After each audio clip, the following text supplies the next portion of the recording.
اب میں یہ بات آپ سے کر رہا تھا کہ انسان کا تعلق اپنی حواس خمسہ کے ذریعے بھی ہے. پہلے کیا کہا؟ احوال کے ذریعے، سماج کے ذریعے، سماجی عادات کے ذریعے، اور طور طریقے کے ذریعے، رشتہ داریوں کے ذریعے، دوستی کے ذریعے، اور کبھی کبھی کس کے ذریعے؟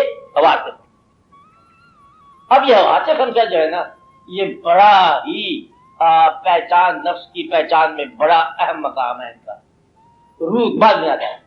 آپ آج میرے روح کا مقام بعد میں، حواس خمسہ کی بات کر رہے ہیں. آنکھ اگر موجود ہے دیکھنے والی تو نظارہ ضرور تاثیر دے گا. اب نظارے کا تعلق آپ کی آنکھ کے دم سے ہے. نظارے خیر اور شر دونوں موجود ہیں. آپ بات سمجھ رہے ہیں؟ خیر بعض اوقات ایسے ہوتی ہے جس میں چمک نہ ہو، ہے خیر، اور شر بعض اوقات اس انداز سے آتی ہے جیسے اس میں چمک ہو اور تاثیر ہو اور آپ پہچاننے میں غلطی کر جاتے ہو. اب بات سمجھ رہے ہیں؟ کیونکہ آنکھ ہے، اسے دیکھنا ہے. دیکھنے کا تعلق میں نے پہلے یہ چیز آگے پہلے بتائی ہوئی ہے، پھر سن لے کہ انسانی آنکھ کا دیکھنے کا تعلق آپ کے باطنی صلاحیتوں سے ہمہ وقت رہتا ہے. فکر سمجھ آ رہا ہے میرا؟ آپ کا آنکھ کا تعلق ہمہ وقت باطن کے ساتھ رہتا ہے. جب آپ چیز نظارہ دیکھ رہے ہو نا، نظارہ، تو آنکھ جب مصروف ہے، میں نظارہ ہے، تو نظارہ بذات خود تاثیر کرتے کرتے یا تاثیر بنتے بنتے آپ کے کسی باطن میں اتر جاتا ہے. بات سمجھے گا؟ اگر وہ چیز جب واقعہ آپ دیکھ رہی ہے اور واقعہ آپ کے ذہن میں اترا، کہاں اترا؟ ذہن میں اترا، تو آپ یہ سمجھ لو کہ وہ جو واقعہ آپ دیکھ رہے ہو وہ آپ کو عقل سے کھا گیا. اور پھر اللہ تعالیٰ کا ارشاد ہے کہ فانظروا کیف کان عاقبۃ المکذبین. پھر آپ دیکھو، حالانکہ دیکھو ہے کہ دیکھو، سوچ خود بخود آ گئی کہ دیکھو کہ کیا ہوئی عاقبت جھوٹوں کی. اور جب آپ دیکھ رہے ہو کہ یہ بستی کسی زمانے میں یہ جو کھنڈر ہے محل ہوتا تھا، اور یہ بستی کبھی بستی ہوتی تھی، اور یہ اجاڑ کبھی آباد تھی، آپ ایسا پھر آپ کھڑے ہو کے کیا کہتے ہیں؟ کیوں کہاں یہی دنیا اور کہاں گئے وہ لوگ، اور یہ سارا سارا دار پانی ہے، اور ان کی غرور والی فطرت جو ہے، سرے پر غرور جو ہے، وہ کہاں چکنے چور ہو گیا. ایسے کہتے ہیں نا آپ. اب یہ آنکھ نے خود بخود آپ کو علم کے جلوے سکھا دی، کچھ بھی نہیں کیا آپ نے. آنکھ نے کنٹیکٹ دیا ذہن کو. یہ بات میں آپ آ میں غور کر رہے ہیں نا، آنکھ نے کہاں دیا کنٹیکٹ؟ ذہن کو دے دیا. اگر آنکھ ٹرینڈ ہو تو نظارے کو دل کی طرف بھیج دیتی ہے. سبحان اللہ تبارک اللہ احسن الخالقین. حسن و جمال ہے کہ پری پہ کر اور نگارے سرو کردے لالا رخسار ہے. پھر آپ یہ کہتے ہو کہ پوری پہ کر نگارے. اب آنکھ دیکھ رہی ہے اور دل پہ اثر کر رہا ہے. آپ بات سمجھ رہے ہو؟ خسرو سے دیکھا نا نظارہ، نظارہ جب دیکھے خسرو، حضرت امیر خسرو رحمۃ اللہ علیہ، تو وہ کیا دیکھے گا؟ پری پہ کر نگارے سرو کردے لالا رخسارے، سراپا فتح دل بود سب جائے کے من. اب آنکھ نے اس کو جلوائے حقیقت دکھا دی ہے حضرت امیر خسرو کو. ایسا ممکن ہے کہ اس نے محفل شاخی دیکھی ہو. نہیں بات سمجھے؟ مقصد یہ ہے کہ وہ خدا خود میر مجلس بود، آج خدا تو نہیں دیکھا اس کو. نہیں بات کہ اللہ بیٹھا ہوگا میر مجلس اور آگے شمع محفل کوئی مشاہدہ تو نہیں ہو رہا نا. اب اس کو وہی جلوایا نظر آیا اپنی شاہ کی محفل میں. پری پہ کر نگارے سرو کدے لالا رخسارے، سراپا فتح دل بود شب جائے کے بند بودم.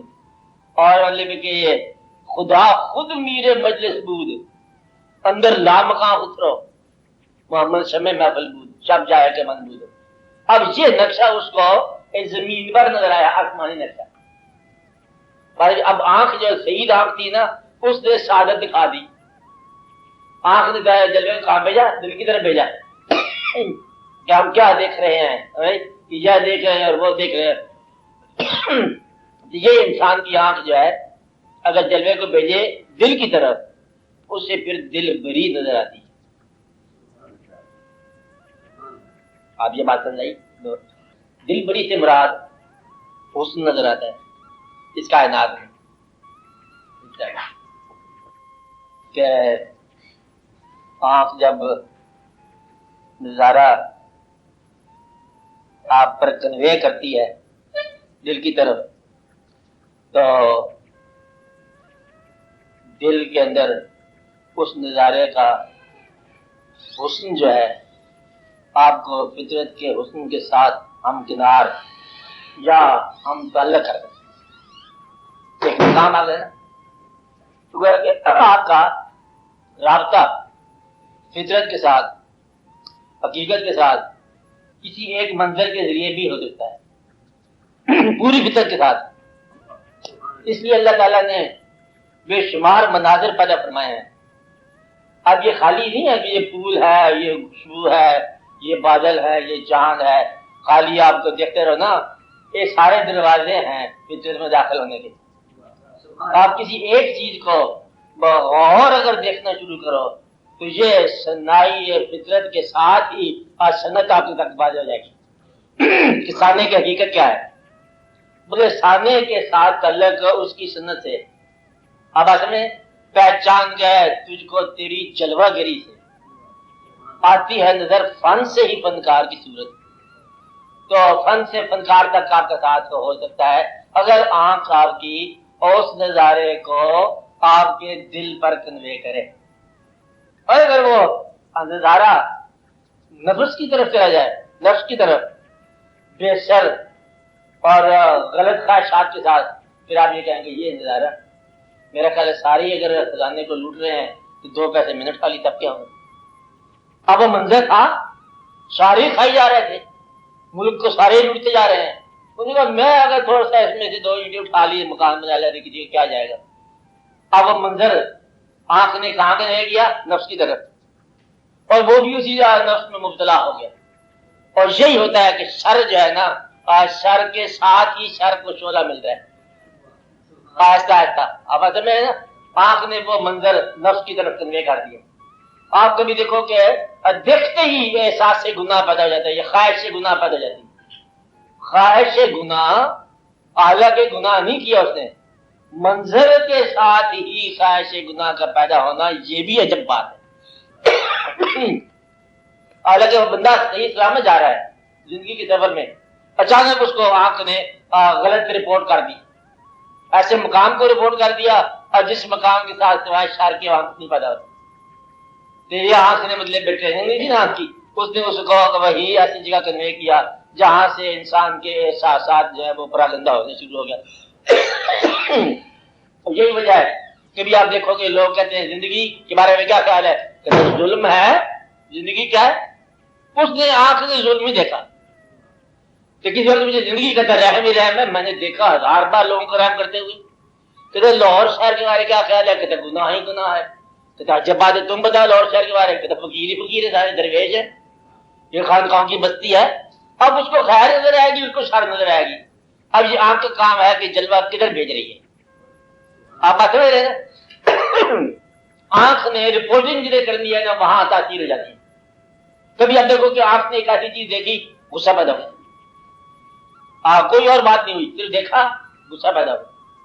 خالی ایک آدمی دوسرے آدمی پر کوئی زیادتی کر رہا ہے، تیسرا آدمی پاس سے گزر رہا ہے، شروع کر دیکھتے ہی غصہ آ گیا۔ آپ بات سمجھ رہے ہیں، کسی کو دیکھتے ہی پیار آ گیا، دیکھتے ہی نفرت پیدا ہوگی، خالی دیکھتے ہی نفرت پیدا ہوگی، اور دیکھتے ہی عبادت کی خیال پیدا ہو گیا، اور دیکھتے ہی عبادت سے معروم ہو گیا۔ خالی دیکھنے سے، خالی دیدار سے۔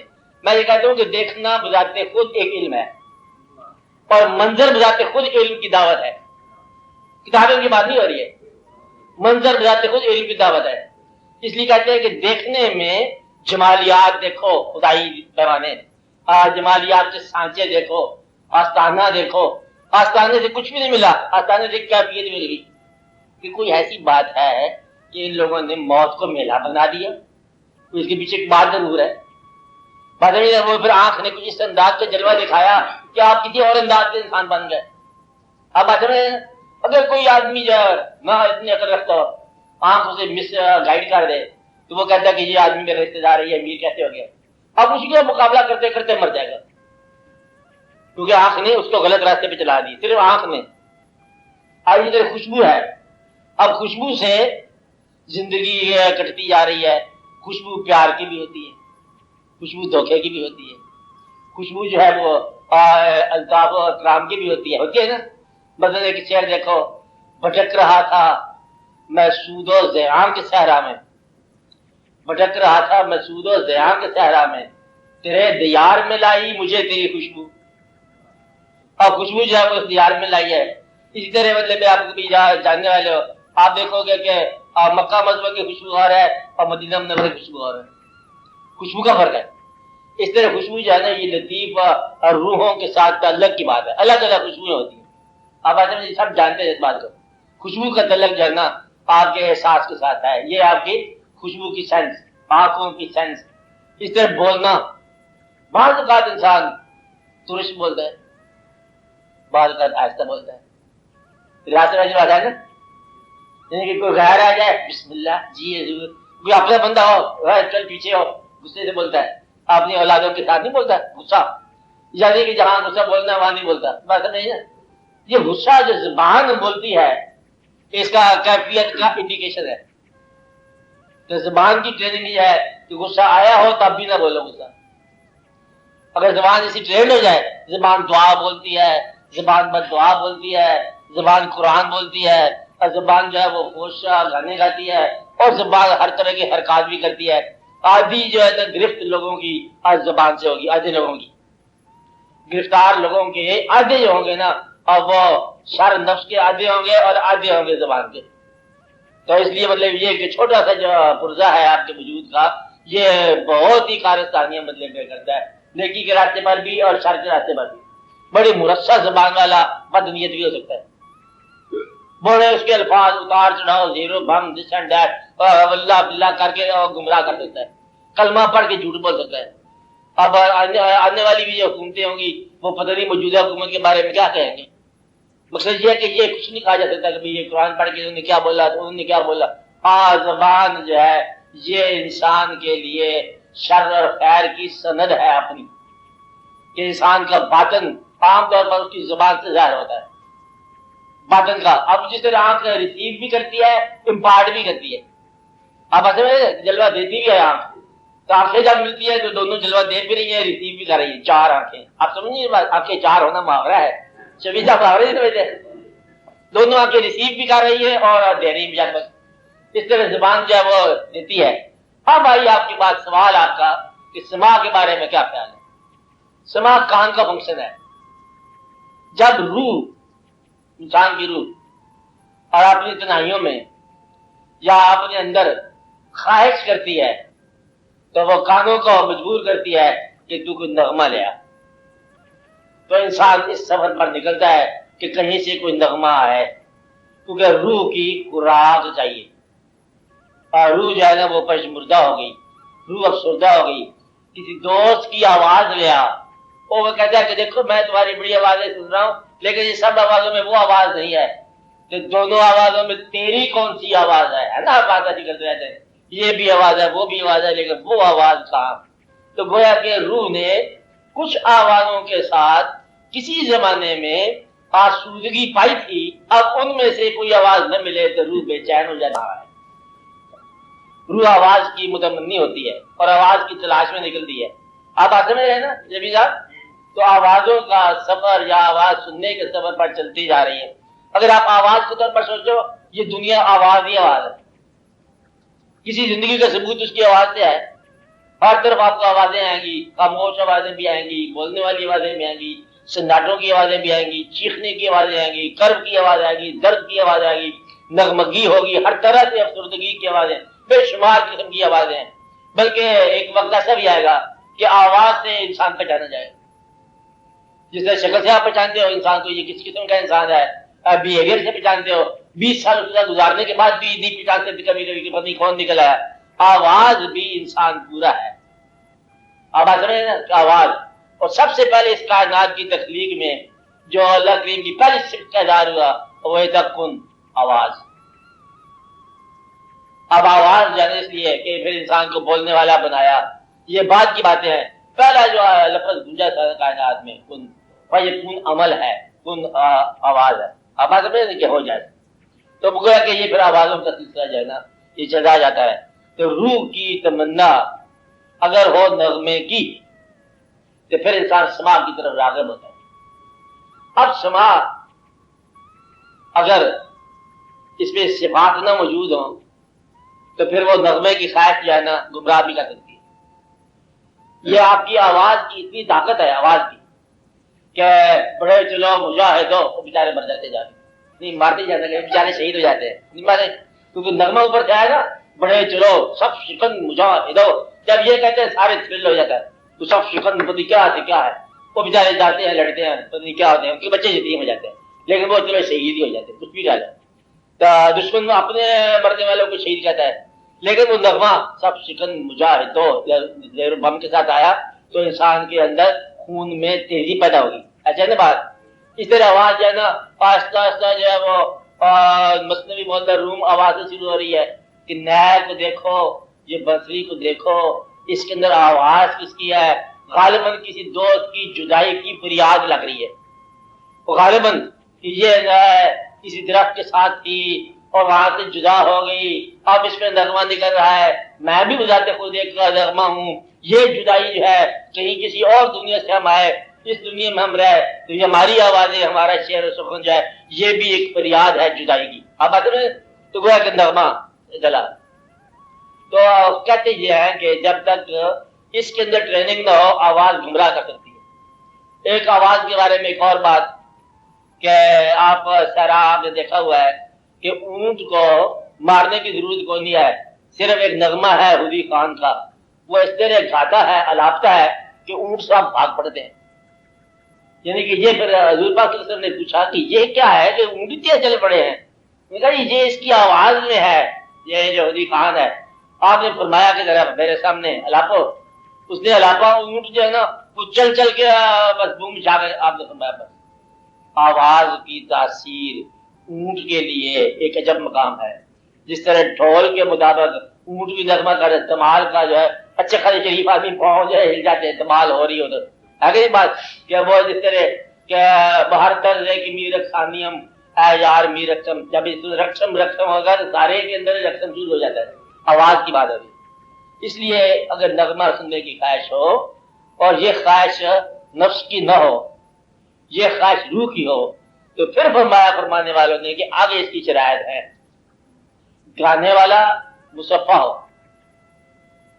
آپ میں یعنی کہ وہ آدمی جو گانے والا ہے اگر وہی بدوادن نکل آئے تو پھر آواز جو اس کی آ رہی ہے اچھی بات ہے اچھا قول ہے اگر قوال ہی اچھا نہیں ہے تو تاثیر غلط ہو جائے گی کیونکہ وہ بدنیت ہے. اس لیے پرانے زمانے میں قال بھی اچھا ہوتا تھا قول جسے آپ کہہ رہے ہو اور قوال بھی اچھا تھا میرے محفل بھی اچھے تھے اور سامعین بھی اچھے تھے کیفیت ایک مرتب ہو جاتی تھی غیر ہوتا نہیں تھا آواز میں کام ہو جاتا تھا. اب جب کہ نہ میر مجلس ہے اور نہ کوئی قوال ہے قوال کی ذاتی زندگی ایک بھیانک قسم کی زندگی ہے اس لیے یہ جو قوالی ہے اپنا فنکشن ترک کر چکی. اب کیونکہ وہ میر مجلس نہیں ہے. جب میر مجلس آپ کی مصروف ہوتا ہے نا انسان قوالی میں تو وہ ادھر سے توجہ میں مصروف کرتا اپنی توجہ دیتا توجہ کے اندر جو ہے اس کا مطلب کھل جاتا ہے کشائی جاتی. اور اس کے علاوہ جو ہے یہ ضروری ہے کہ قوالی سننے کے لیے کہتے یہ ہیں سما انسان کو 3 دن کا فاقہ ہو بھوک لگا ہوا اور روح جو ہے سماع کرنا چاہے کھانا تیار ہو اگر روح سماع کی طرف جائے تو پھر چلے جائے. جو کھانا طرف نہیں کر سکتا اس کے لیے سماع سننا حرام ہے. جو انسان کھانا طرف نہیں کر سکتا جو نیند طرف نہیں کر سکتا اس کے لیے سماع سننا منع ہے. اب بات سمجھ رہے کیونکہ سماع جو ہے یہ روح کے ساتھ جا کے عبادت کا ایک حصہ ہے اور یہ بہت کم لوگوں کو نصیب ہوتا ہے. وجود سے نکل کے سماع ہے. اگر وجود میں رہنے والی زندگی ہے تو سماع نہیں ہے. تو حضرت صاحب کہتے ہیں کہ مجھے بڑا شوق ہے سماع سننے کا لیکن یہ جو سماع رائے دل وقت ہے اس وقت کی بات کرے صاحب 900 سال 250 سال ہو گئے 1000 سال ہو گیا کہتے یہ کیا کبے کی آواز ہے. اس لیے کہ سننے کی خواہش ہو قرآن سن سننے کی خواہش ہو نہ تک ہو. آپ بات کریں. تو اس لیے یہاں تک تو بات صحیح ہے. آگے جو ہے نا بہت ساری باتیں جو ہے نا وہ قوالوں کی ذاتی زندگی کے نقص کی وجہ سے نقص والی ہوگی. مقصد یہ ہے کہ اب کسی کا نام کیا لینا, آپ کو یہ کیا کہتے ہیں. یہ ایک بڑی مشہور قوالی ہے آپ کے یہاں کہ اب یہ ہے قوالی ہے, نعت ہے, تاجدار حرم اور نگاہ کرم. بہت اچھی قوالی, گائی بھی اس نے بہت اچھی ہے. اس طرح ہے ہوستی دید کی معراج کا بہانہ تھا. اللہ کے ساتھ ہوس کا لفظ لگا کے اب یہ قوالی سننا منع ہے. آپ نہیں بات جائے کہ اللہ کو اللہ اپنے حبیب کے لیے ہوستی دید کی, اسی عین قوالی کے اندر ہے معراج کا بہانہ تھا, عجب سہانا تھا سما.